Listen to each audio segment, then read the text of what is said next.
Yan, saan man panig kayo ng daigdig naran, dito na naman tayo sa another episode ng ating vlogs, Badong Ratiles po. Pag-uusapan natin ito po, no, nahuli po sa Malacanang Complex ng mga NBI sa tulong po ng PSG. Talagang Malacanang po to kasi PSG po yung katulong na NBI, no? Wala pong duda. Nasa Malacanang. Mga pusher po, nakatakas po yung isa. Grabe. Grabe po balita yan. Pag-usapan din po natin, ito po nangyayari sa NAIA, no? Ewan ko po kung bakit. Nagkataon po. Ito naranasan namin yung galing kami sa kala namin may nasira lang. Yung pala hanggang ngayon, continuous po yung pagkasira po nung yung sasakyan, lalagyan po ba ng mga luggage? Kasi doon po kami nagtagal eh. Hindi po sa biyahe, ang bilis po ng biyahe. Yung pong luggage na dito po sa NAIA, no? Yung pala problema po, kala ko hindi po pangkaraniwan, no? Yung pala pangkaraniwan na siyang problema ngayon sa NAIA. Ito po yung problema ng privatization, no? Lagi po ang inuna po yung pagtataas ng singil, hindi po yung pagpapaganda. Nakita ko po yung NAIA before ma-privatize. Nakita ko po yung NAIA ngayon na na-privatize. Wala pa rin po. Walang improvement. Wala pa po ako nakikitang improvement. Pero ang laki na po na improvement sa sinisingil nila. Yan po ang epekto ng privatization. Matagal na po nating sinasabi yan. Wala po ako nakita magandang privatization. Meralco, PLDT, yung mga na-privatize po yan. Wala rin pong epekto. Kaya taas lang ng paniningil. Hindi rin po nag-improve. 'Di ba, PLDT? O, dapat improve na tayo sa no, kung private na. Dapat improve na tayo sa internet. Hindi pa rin po. Isa pa rin tayo sa pinakamabagal. Maya-maya lang, kukurap-kurap na naman tong internet natin. Conveyor ang tawag, tama. Ewan ko kung bakit sira.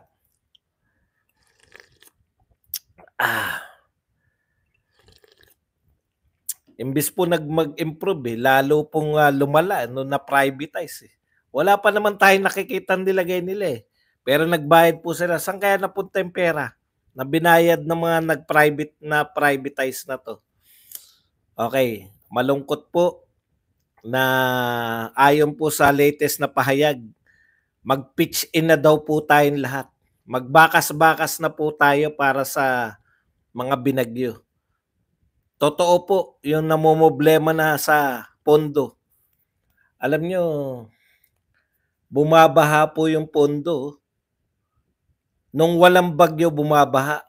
May narinig pa akong congresswoman. Nagpapasalamat sa speaker. Dahil bumabaha daw ng biyaya doon sa Batangas. Si Congressman Gerber. Alam nyo, singilan po to. Ang galing po mag-fact check ng kalikasan, no? Pina-fact check po sila lahat ngayon. Lahat ng mga pinagmalaki nilang mga flood control program, wala po makita.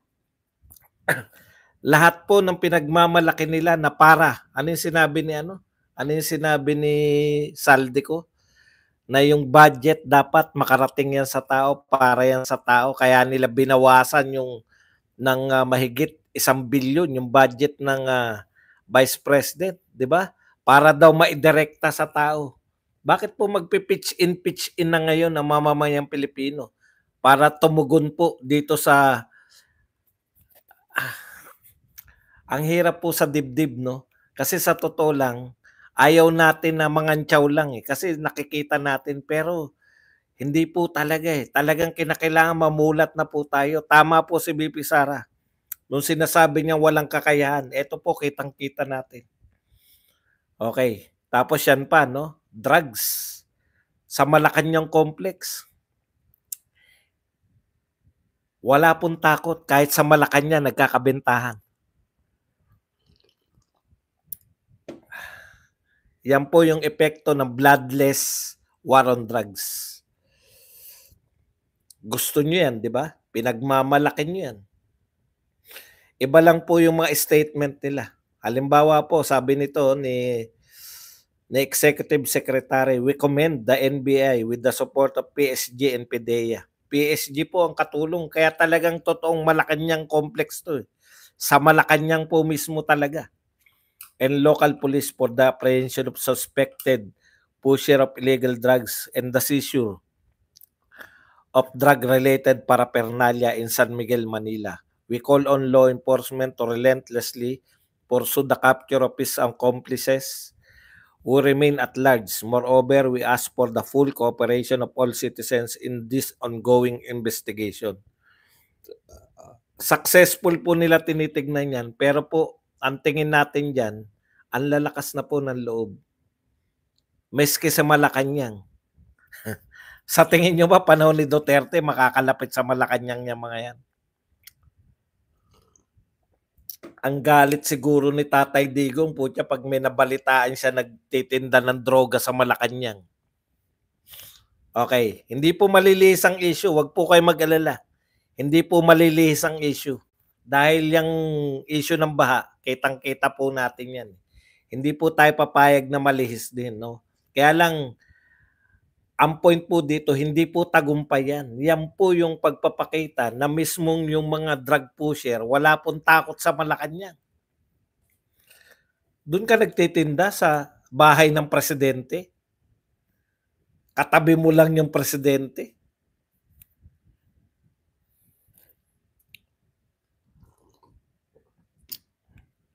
Ewan ko, mahirap naman po mag-isip, no, pag-isipan tong ano, kaya lang talagang pinatutunayan po ng kalikasan yung mga sinabi ni BP Sara. Hindi niya kasalanan na hindi marunong magpresidente. Alam niyo ito, bakit naniniwala tayo doon kay BP Sara? Tignan po ninyo to. Wag na nating ulitin yung mga sinabi niya. Meron po ditong pinos yung mga sinabi niya. Ayan po, nagbabadya na po dahil sa patuloy na pag-ulan, yung Lamesa Dam. Nako, baha po sa Metro Manila niyan. Pag ito po ay the water level of Lamesa Dam as of 9 p.m., ngayon po to, gabi, is expected to rise due to moderate, occasional, etc. Water from Lamesa Dam is expected to affect the low-lying areas along Tulyahan River, Quezon City, Fairview. Ayan, sinabi po, mukhang nagbabadya pong babaha dyan. Kasi Lamesa Dam po yan. So sabay-sabay na. Real talk po hindi po to yung may mga hangin. Sabi po ni Pangulong Marcos, bahalan talaga. Wala po talaga yung yung malalakas na hangin na tinatangay yung mga bubong kasi sa kasawiang palad. Sinabi na po natin to nung Karina. No, observation natin. Sabi natin nung Karina, kung nakikinig po kayo, si Tatay Digong 2 to 3 days po bago dumating yung bagyo. Handa na lahat. May pinapakita na mga relocation. Ano ang tawag doon? Evacuation center. Pinapakita na po yung truck, bodega. Nakabude-bodega na po yung mga, kahit po paulit-ulit tayo, mukhang paulit-ulit, hindi po natin tatantanin. DSWD, etc. Bakit po ngayon? Kung kailan po, sabi nga ni Tatay Digong mismo, no, hindi ka leader kung kailan nariyan ang bagyo, tsaka ka palang magmi-meeting. Sa pangalawang pagkakataon po, kinunbin ng ating Pangulo yung pong NDRRM mo. Bagyo na. Yan na po, bumabagyo na po. 23, 24 po ngayon. Noong 23 niya lang. Kaya ano po yung mga masasabi niya na lang? Ito na lang po yung nasabi ng ating Pangulo. Diyan po, anong gagawin natin? Kamot. I'm feeling a little helpless here. Wala tayong magagawa. Wala raw magagawa. Anong gagawin? Kamot-kamot na lang.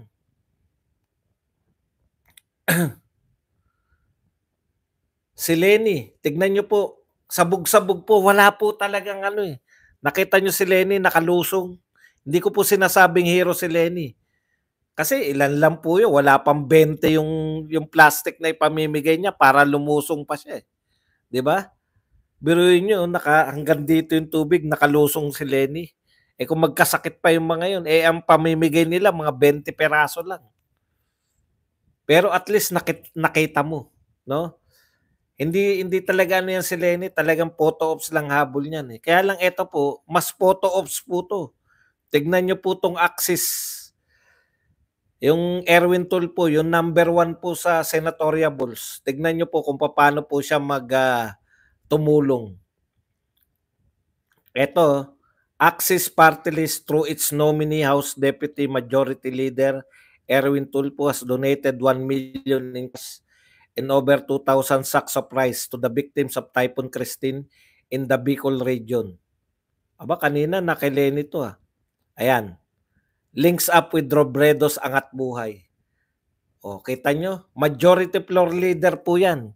Bakit nag-link up ka sa Angat Buhay na sinasabing oposisyon? Oposisyon, di ba? Kita nyo po. O kaya, bakit hindi sa DSWD? O kaya, bakit hindi sa mga local government? Bakit sa Angat Buhay? There's something wrong dito po sa ating disaster response talaga. Meron po talagang maling-mali, no? Bakit Angat Buhay nagli-link itong mga congressman na gusto mag-donate? Wala po tayong naririnig sa mga ibang congressman. Alam niyo po, basahin ko lang yung mahaba po tong ano ni Pangulong Marcos eh. Basahin ko lang po yung statement niya nang mabilis pero hindi na po lahat. Hanggang doon lang sa gusto natin. We have been tirelessly and urgently working towards the immediate deployment of relief, recovery, and rehabilitation amidst the severe devastation of Typhoon Christine in the Bicol region. Bicol region pa lang yan ha. Pero nasa Batangas, hindi na po Bicol region yung Batangas eh. Baha rin po yung Batangas. Marami na pong baha ngayon.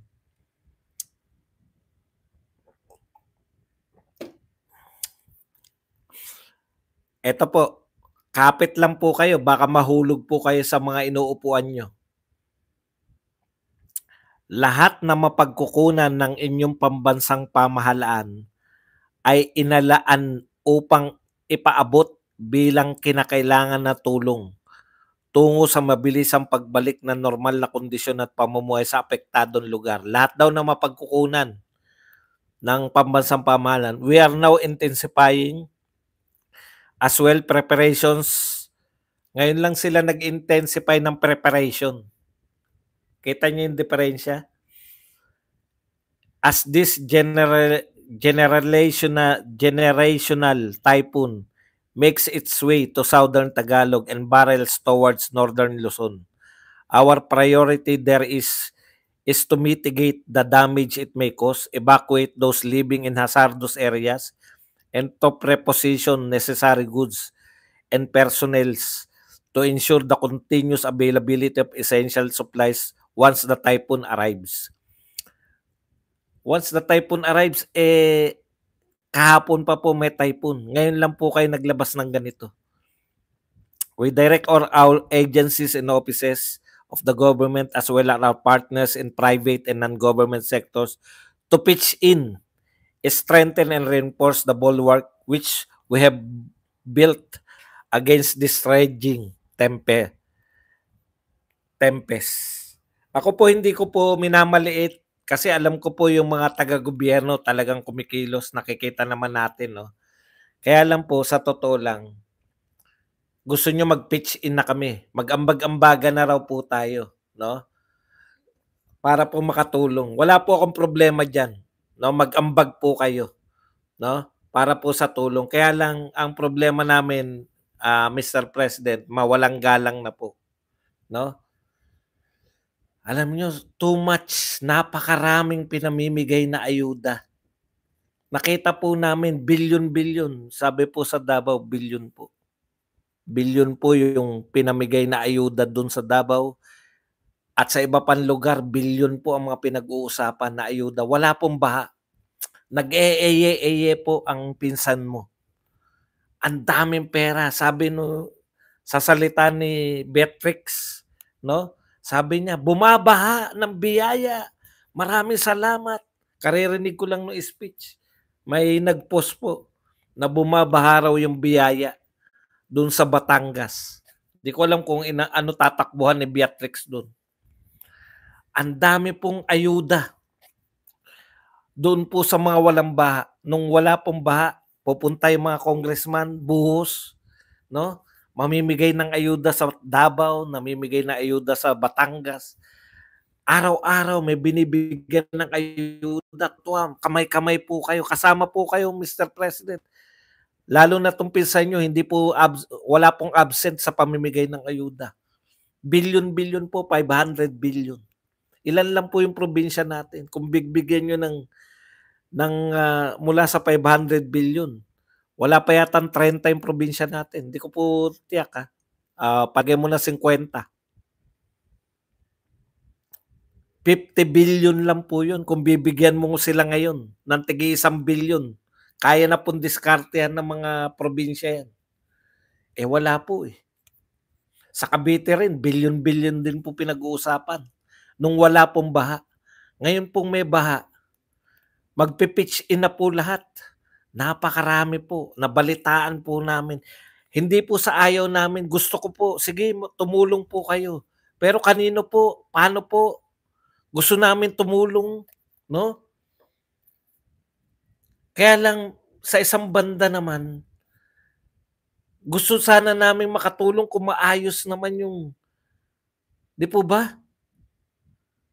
Kung maayos naman po yung tutulungan, yung gobyernong mamamahala sa tulong, Diyos ko po. Sabi ko nga kung yan lang po yung mapapakinggan natin, eh may balak pang bumalik, hindi pa po nakakalabas, pabalik pa. Kumbaga tatagal daw si Christine dito. Ayaw ko pong manisi, no? Ayaw ko pong manisi, kaya lang yung kahandaan po ang wala eh. Yung kahandaan po, wala po talaga. As in, isa pa lang po nakikita ko sa tagal ko naghanap, isa pa lang po yung nakita ko merong evacuation center, yung sa Marikina po. Pero diyan po, wala po. Ang nakikita natin, nasa bubong, nasa Kisame. Yung isa nakakunyapit dun sa nyug. Alam niyo po ba kung gaano kataas yung nyug? Napakataas po nun.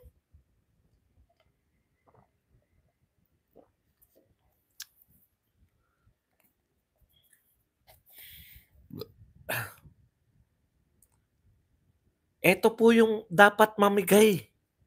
Ngayon po ang kailangan ng ayuda. Parang wala na. 90 million ng PhilHealth. Pamigay nyo na. Magkano lang po yung mapipitch in ng mga tao?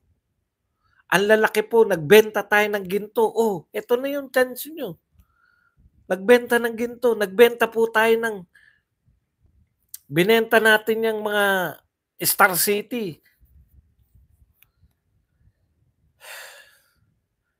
Bakit po maririnig namin pitch in? Ito po, masamang balita, kapapasok-pasok lang. Bago tayo magsimula, 2 minutes ago. O eto ngayon, 38 minutes, 42 minutes na. Kanina, 2 minutes lang nung nagsimula tayo. Developing report, ABS-CBN. Ito po, isang kumpirmadong patay at 2 sugatan matapos matabunan ng mga troso at batong kanlambay sa barangay Poblasyon, Laurel. Ngayon lang po itong gabi, 42. Developing report, wala pa po mga picture. Tawag lang po, pinost dyan sa X. Sa X po kasi pinakamabilis ang balita eh. Ang tanong ko po, ngayon po naganap to, kagahapon pa po bumabagyo. Kahapon pa po kami nananawagan, nasan yung mga evacuation center? Yung mga ano ko po kahapon ba meron na tayo, 'di ba? Kahapon pa po nagsasabi na kami, asan yung evacuation center?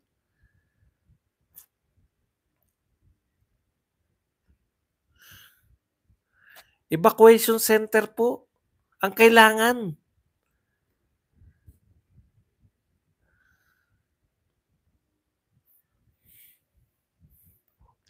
Matatabunan po ba yan ngayon kung nasa evacuation center na sila kahapon pa?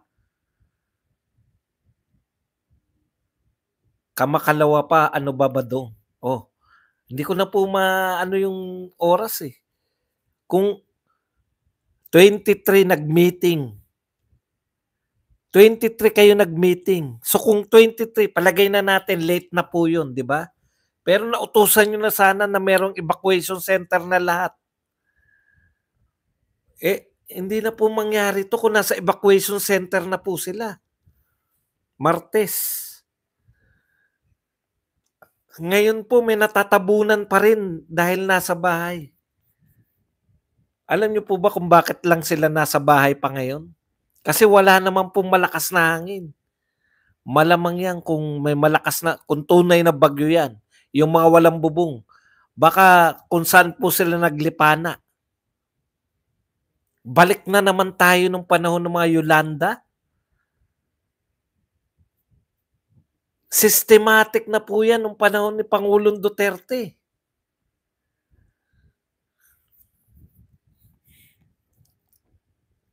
May sistema na kaming nakita nung panahon ni Duterte. Grabe po.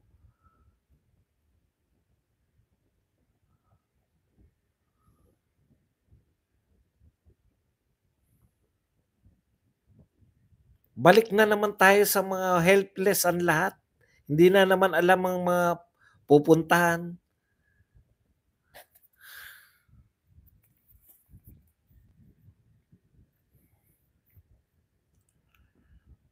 Kawawang-kawawa naman ang Pilipinas.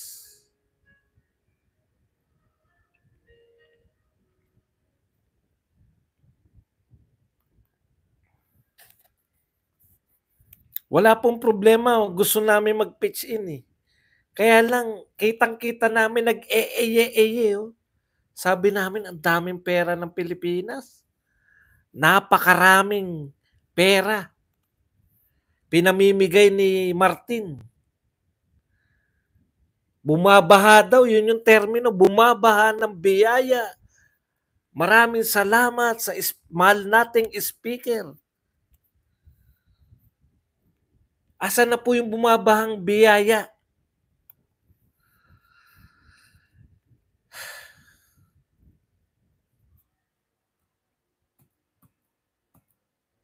Ngayon po kailangan yung mga bumabahang biyaya. Bumabahang tubig lang meron tayo ngayon. Ayaw na namin sanang magkumpara. Kaya lang ito po balita ngayon, no? Ngayon lang po, nung nagsimula ko 2 minutes ago. Ngayon po, 38 minutes ago. Balita po na natabunan sila. Ano pong ginagawa sa bahay kahapon pa o nung isang araw pa? Nung isang araw pa po bumabagyo, bakit wala po sila sa evacuation center? Di po ba? Kahapon pa kami nananawagan, saan po yung evacuation center? Bakit wala po kaming makita?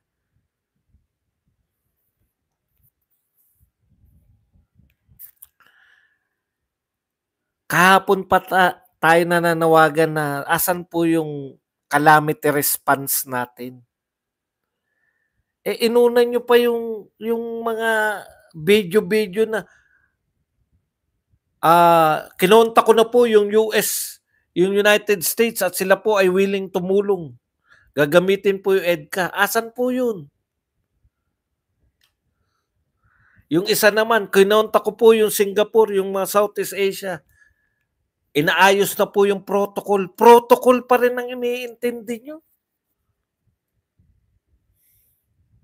Lubog na po ang lahat sa buong Luzon na. Protocol pa rin ang paghingi ng tulong sa ibang bansa. Yung projection pa rin na nakikita. Diyos ko. Tapos ngayon nung wala pong tulong na nakita tayo, eto na pitch in na po tayo na mismo mga Pilipino. Wala pong problema, marami pong tutulong na Pilipino, eh. Kaya lang asan yung evacuation center po natin?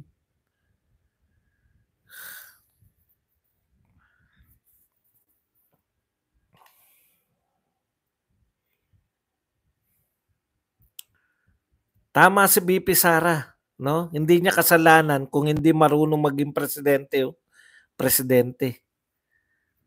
Mula kahapon busy pa rin, guest pa si Pastor Kibuloy nung isang araw, busy pa rin. Si Garma pa rin. Hanggang ngayon, diversion tactics lang, diversion tactics.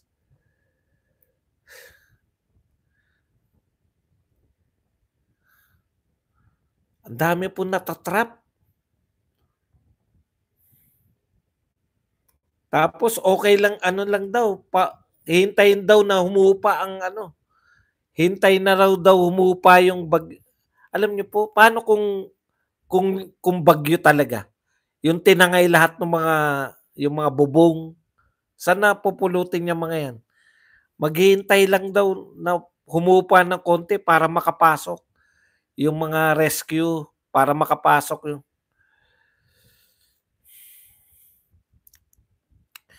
okay lang po yung ano, eh, 'no, alam niyo sa totoo lang yung kunwari nabigla, hindi namin akalain, eh, 'di ba? Okay lang po yun na natutulog yung pamilya, hindi nila akalain na biglang nag-landslide. Pero kahapon pa po o nung isang araw pa po may bagyo. 2 araw na pong walang pasok, nung isang araw tsaka kahapon. O ngayon,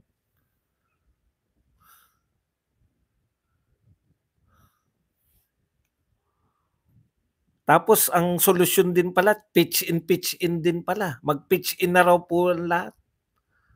Bakit pa kayo nagpakita sa camera na, ano na po, nasabihan ko na po yung US na handa silang tumulong.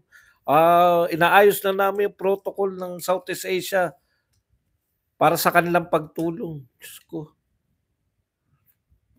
dati po ang lalakas po, panahon ni Pangulong Duterte.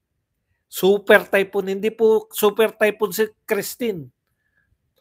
Ang alam natin, maraming ulan. Eh di dapat na paghandaan po, di po ba?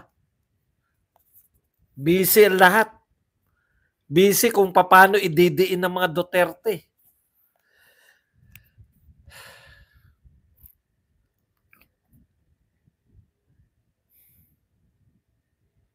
Alam niyo noon, meron pang ano, no, before, kunwari 2 days, may nananawagan pa, di ba? O yung mga gusto pong mag-volunteer, taga-balot, punta lang po kayo sa DSWD. Wala pa pong bagyo yan, ha? Kaya alam mong handa tayo, eh. Umiikot kanina yung mga gobernador, namimigay ng pera. Ano kaya nung tao yung pera, wala mabilhan, eh. Tapos pa-interview pa ng pa-interview. Eto nakakabwisit, eh. Nakakalat pa itong mukha ni Dan Fernandez kahit saan. Panay quadcom pa rin. Alam niyo yung media, sa totoo lang media, tumigil na muna kayo. Alam niyo kayo sa media, pwede ba tigilan niyo muna yung kaka-quadcom niyo?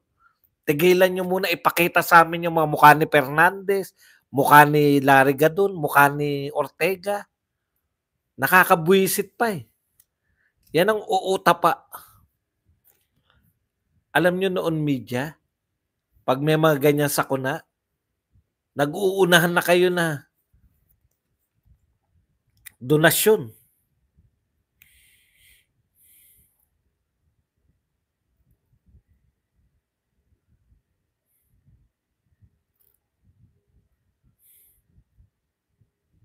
Ito po si Laurel Batangas, Mayor Lyndon Bruce. Ayon kay Bruce siguro 'to, marami naman na nawawala matapos matabunan ng mga troso at bato ang kanilang mga bahay sa Barangay Bugaan, West Gulod at Molinet.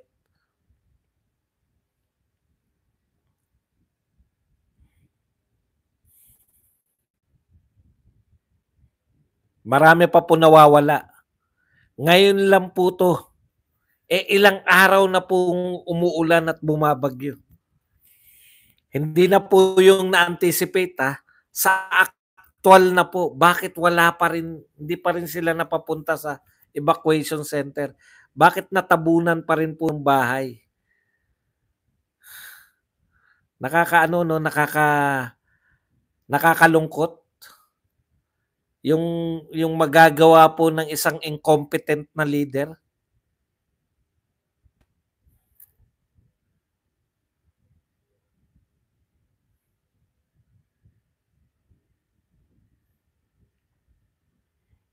Habang panay, BP Sara drug test challenge, diversionary. Dapat, kung anong uri ng mga ano to. Ito po yung mga tagapagtanggol, yung mga post ng post tong babaeng taga Malolos na to. Ito po kung hindi pa mag-init ang ulo nyo, hindi alam na mga DDS ang tinatawag na acts of God. Kaya hindi sila na makapaniwalang walang magagawa ang tao sa bagyo at iba pang natural calamities. Si Kibuloy lang ang pinaniniwalaan nila, dapat mangyari lahat ang gusto. Grabe, no? Sinisi nyo pa yung Diyos. Acts of God. Wala naman pong problema eh. Alam nyo po, lahat naman po ng presidente may bagyo, hindi naman po napipigilan yung bagyo at baha.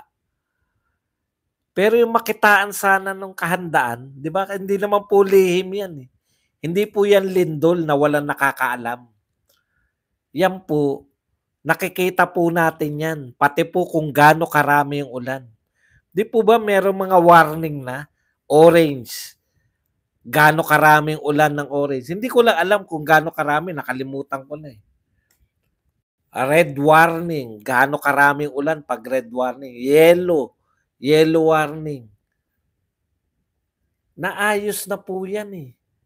Pati po yung volume ng tubig, anticipated na natin.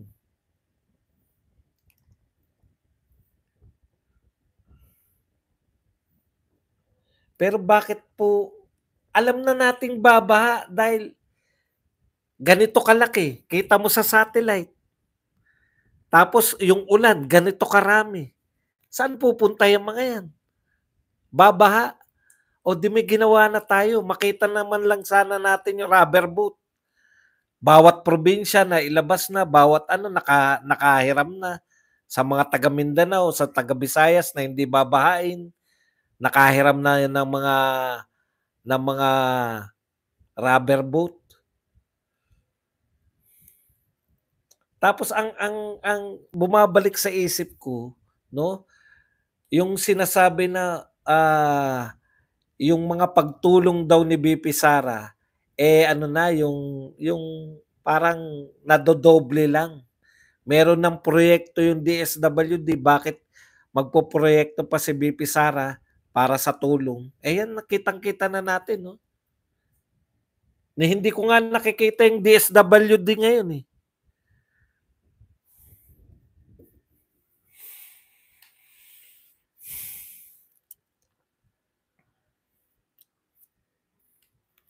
Acts of God daw yan. Kaya kayong mga DDS, huwag kayong angal ng angal. Alam niyo, ito sinabi ni Professor Ana Malindugoy. Ayaw nating ayaw sana natin tong palagana, pero ito po totoo eh.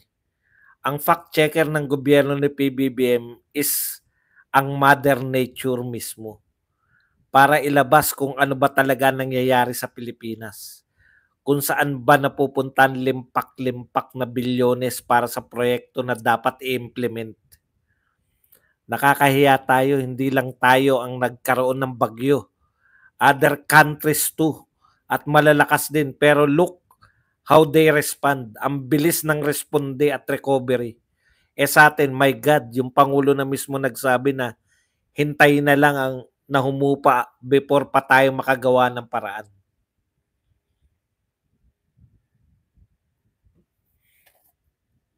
Fact checker natin yung kalikasan eh.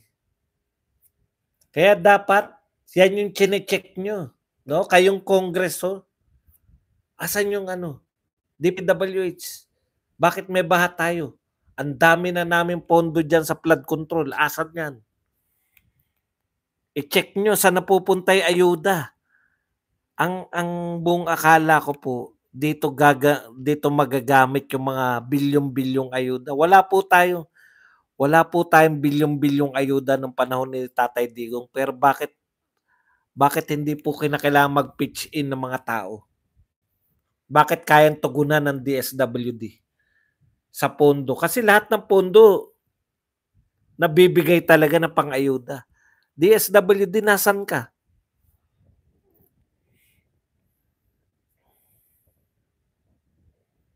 Inaako nyo pa, yung mga tutulungan sana ng mga ng Vice President, inaako nyo pa na kayo na lang. Wag na yung Vice President.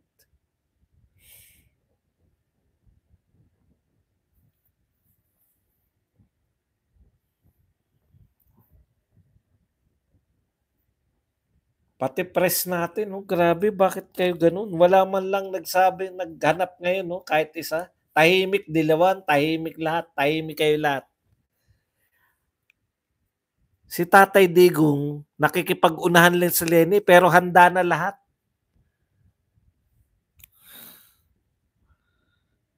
Tandang-tanda ko pa yung sinabi ni Beatrix, so, bumabaha ng biyaya, maraming salamat, speaker.